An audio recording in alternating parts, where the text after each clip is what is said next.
तुम्हालाही तुमच्या भुवया दाट काळ्या भोर करायच्या असतील आणि छान शेप द्यायचा असेल तर हा उपाय तुमच्यासाठी खूपच कामी येणार आहे। कारण की घरातील फक्त एक वस्तू वापरून तुमच्या भुवया काही दिवसातच खूप छान दाट काळ्या भोर होतील आणि खूप छान तुम्हाला शेप देता येईल आणि तुमच्या सौंदर्यामध्ये अजूनच वाढ होईल। तर यासाठी बघा आपल्याला इथे काय काय लागणार आहे ते आपण बघणार आहोत। त्यासाठी इथे ना आपल्याला लवंग लागणार आहे। अगदी 5-6 लवंग जरी असतील ना तरी पुरेशा होतात।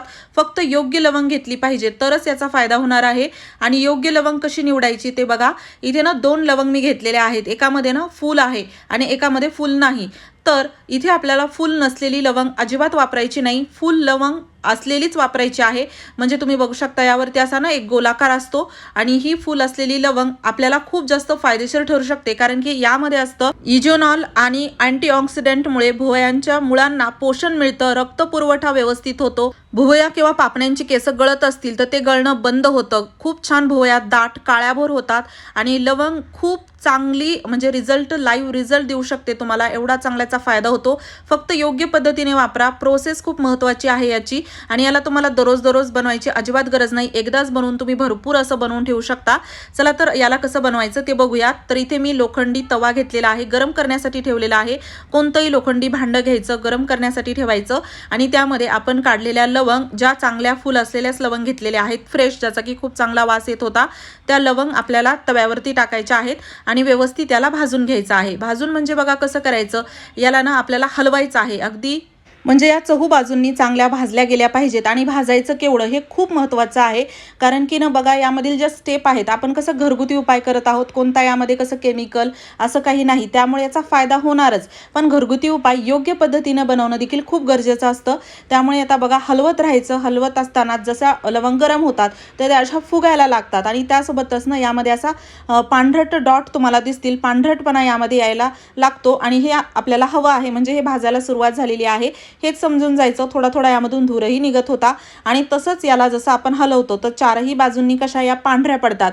पांढऱ्या पडल्या की ह्या अर्धवट भाजलेल्या आहेत, असं नाही की ह्या पूर्ण भाजल्या आणि आता आपण काढायचं। त्यामुळे ना याला व्यवस्थित आपल्याला भाजून घ्यायचं आहे। लवंगमध्ये अँटीबॅक्टेरियल गुणधर्म असतात जे की आपल्या केसांमध्ये, जसं आता हे आपण भुवया आणि पापण्यांसाठी तर वापरतच आहोत, पण तुमच्या जर केस गळत असतील ना डोक्यावरचे, त्यासाठी देखील तुम्ही याचा वापर करू शकता। कारण की यामध्ये बघा अँटीबॅक्टेरियल गुणधर्म आहे, ज्यामुळे ना जसं आपल्या डोक्यामध्ये कोणतं इन्फेक्शन झालं आहे पापणीमध्ये किंवा भुवयांमध्ये तर ते इन्फेक्शन देखील घालवण्याचं हे काम करतात। आणि त्यासोबतच जसं इन्फेक्शन निघून गेलं की अर्धे प्रॉब्लेम्स आपले दूर होतातच आणि परत हे आपले जे केसांची मुळं आहेत ना त्याला पोषक तत्व देतात आणि त्यामुळे आपले जे केस आहेत गळून जात आहेत म्हणा किंवा काही कमी दिसत आहेत तर त्यांची वाढ होते, केसांची मुळं स्ट्रॉंग होतात, केस दाट होतात आणि काळे होतात। त्यामुळे ना याचा वापर करणं खूपच गरजेचं आहे तुम्हाला जर केसांसंबंधी समस्या दूर करायच्या असतील तर।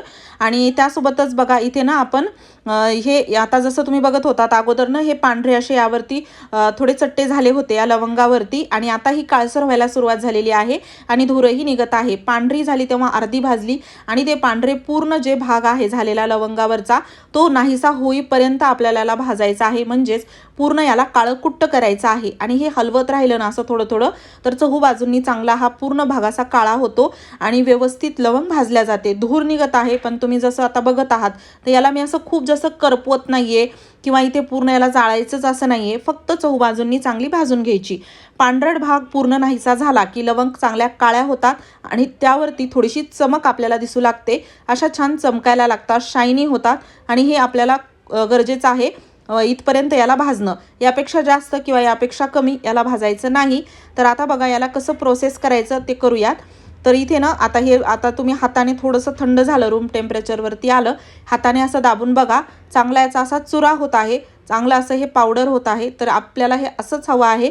यानंतर ना खलबत्ता घ्यायचा, खलबत्त्यामध्ये आपण याला ना टाकून चांगलं थोडंसं बारीक करून घेणार आहोत। म्हणजे अगदी हातानेही बारीक होत आहे, खलबत्त्यात तर व्यवस्थितच बारीक होतं। खूप जास्त असेल तर मिक्सरच्या भांड्यात जरी केलं तरी चालतं आणि हे ना तुमच्या गरजेनुसार तुम्ही कमी जास्त जरी बनवलं ना तरी चालतं।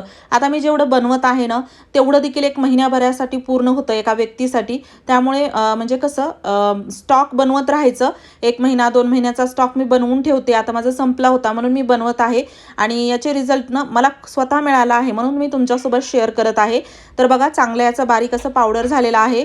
आणि हो, तुम्ही हा व्हिडिओ कोणत्या गावातून किंवा शहरातून बघत आहात ते मला कॉमेंट बॉक्समध्ये नक्की सांगा, जेणेकरून माझा व्हिडिओ कुठे कुठे पोहोचला मला ते कळेल।